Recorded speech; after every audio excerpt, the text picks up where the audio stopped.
किस तरह से मजबूती मिलेगी? नहीं, वन नेशन वन इलेक्शन,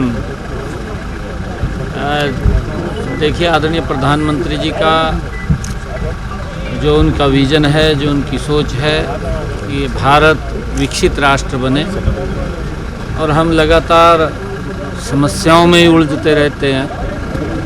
कभी चुनाव पंचायत का है, कभी चुनाव नगर पालिका का है, और कभी चुनाव विधायिका का है, और कभी चुनाव सांसद का है, लोकसभा का है।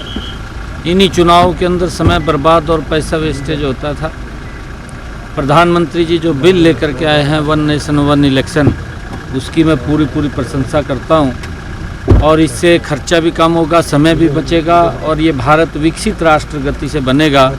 ये आदरणीय नरेंद्र मोदी जी की सोच है, और उसको सोच की हम पूरी सराहना करते हैं। कल क्योंकि बिल लोकसभा के अंदर जब ये इंट्रोडक्शन के लिए रखा गया, तो उसके ऊपर चर्चा होने के बाद वो पास भी हुआ है। मैं बहुत बधाई देता हूँ। सर, कांग्रेस नेता आज राजभवन प्रदर्शन के लिए जा रहे हैं सर, किस तरह से देख रहे हैं? कांग्रेस के पल्ला कुछ नहीं है, सदमे में है। ये उन्होंने इस प्रकार की वो बातें करते हैं, क्योंकि जब उन्होंने अपने आप किया नहीं, अपने आप तो वो लगे रहे लोगों को परेशानी में खड़ा करने में, और असुविधाएं लोगों के आगे समस्याएं पैदा करने में। जब समस्याएं पैदा की हैं तो अब कहाँ जहाँ वो चक्कर काट रहे हैं, उसका कोई लाभ तो बढ़ने वाला नहीं है, परंतु किस लिए काट रहे हैं उनको पूछना चाहिए, उनको बताना भी चाहिए विषय क्या है। वो अपने गिरेबान में जा करके देखें कि जब हम सरकार हमारी लंबे समय तक रही है, देश के अंदर भी रही है, प्रदेश के अंदर भी रही है, तब तो वो किसी वर्ग के लिए कुछ नहीं कर पाए। ना उन्होंने किसानों के लिए किया, ना उन्होंने महिलाओं को सुरक्षित किया, ना उन्होंने युवाओं के लिए किया, ना उन्होंने गरीब के लिए किया। उन्होंने किसी के लिए जिस गति से काम करना चाहिए था नहीं किया। उन्होंने तो लोगों को समस्याओं के अंदर उलझा करके रखा है, उनकी सोच थी, और अब उनका कुछ बटने वाला नहीं है। सर, किसानों का रेल रोको अभियान है, इस आंदोलन को आप किस रूप में देखते हैं? नहीं, देखिए हमारी सरकार ने पिछले 10 वर्षों में किसान हित के अंदर बड़े मजबूत कदम उठाए हैं, और हरियाणा के अंदर हम किसान की 100% फसल एमएसपी पर खरीद रहे हैं। किसान को भावांतर भरपाई भी हमारी सरकार दे रही है, चाहे बाजरा का किसान है, चाहे कपास का किसान है, और चाहे ज्वार का किसान है।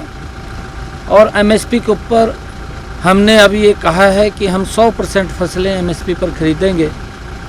पंजाब की सरकार को वहाँ के किसान से जाकर के बात करनी चाहिए, और जो वहाँ के किसानों की जो ये समस्या है, उस समस्या का समाधान वहाँ की सरकार निकाले। परंतु राजनीति में लगे हुए हैं। कांग्रेस के नेताओं से भी मैं कहना चाहूँगा, जहाँ जहाँ उनकी सरकारें हैं, चाहे हिमाचल के अंदर है या कर्नाटक में, तेलंगाना में है, वहाँ के किसानों को एमएसपी, उनकी फसल को एमएसपी पर खरीदने का काम करें, ताकि किसान को राहत मिले। इस प्रकार का लोगों के अंदर झूठ बोल करके राजनीति करना दुर्भाग्यपूर्ण है, ये नहीं होना चाहिए। सर, एक अंतिम क्वेश्चन सर, नशाखोरी प्रदेश में बढ़ रही है, आप ये एक कार्यक्रम में आज पार्टिसिपेट करें, क्या मानते सर, इसका क्या सोल्यूशन निकालने जा रहे हैं आगे आने वाले टाइम? नहीं, देखिए हमें इस बात को लेकर के सचेत भी होना पड़ेगा, माँ बाप को भी सचेत होना पड़ेगा। सरकार मजबूती से इस दिशा के अंदर काम कर रही है। हमने बहुत ही डिटेक्शन सेंटर्स भी खोले हैं, और उनको हम निरीक्षण भी उनका करते हैं। अगर कहीं पर युवा गलत रास्ते के ऊपर जाता है तो माँ बाप भी उसका ध्यान रखें। तो उसके लिए जहाँ भी कहीं हॉस्पिटल में दिखाना है या कहीं किसी नशा मुक्ति केंद्र के अंदर लेकर के जाना है, तो उसको तुरंत दिखाना चाहिए, ताकि इस लत से दूर रहें। परंतु हमने अलग अलग युवाओं को जो सम्मान दिया है, चाहे नौकरियों के अंदर बिना पर्ची बिना खर्ची के, चाहे खेलों के अंदर बढ़ावा देने की बात हो, चाहे स्टार्टअप या स्टार्टअप के साथ साथ हमने जो इंडस्ट्री के अंदर युवाओं को आगे बढ़ाने का काम किया है। मुद्रा बैंक योजना के माध्यम से युवाओं को सशक्त और मजबूत करके उनको पैरों पर खड़ा करने का काम किया है। हमने पिछले 10 वर्षों में युवाओं को कौशल उनको करा करके उनको रोजगार देने का काम भी हमारी सरकार ने किया है। अलग अलग क्षेत्रों के अंदर लगातार युवाओं को जो विश्वास बढ़ा है, उस विश्वास को लगातार सरकार मजबूती से युवाओं के साथ खड़ी दिखाई दी है।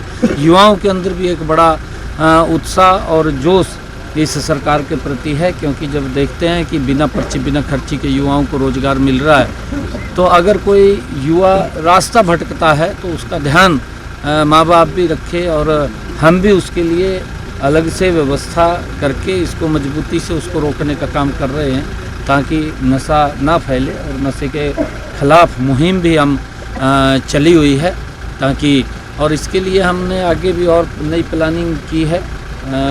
उसके लिए हम शीघ्र ही उसका भी लोगों के बीच में बात करने वाले हैं। सर, कांग्रेस में गुटबाजी नजर आ रही है। वीरेंद्र सिंह ने उदयभान का इस्तीफा मांगा।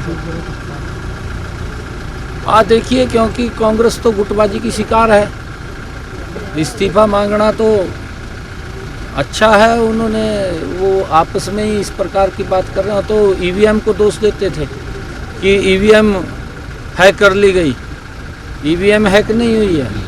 ईवीएम को तो बदनाम करने का उनके पास एक शॉर्ट वो है, कहीं और आरोप ना लगे ईवीएम के ऊपर आरोप लगा दो। कांग्रेस की फितरत रही है, परंतु सभी चौधरी वीरेंद्र सिंह तो बीजेपी के अंदर थे, चौधरी साहब को बहुत बड़ा सम्मान दिया है कि वो कांग्रेस की तरफ भाग गए। तो क्या करें जी, उसका इस्तीफा तो मांगना ही होगा। धन्यवाद।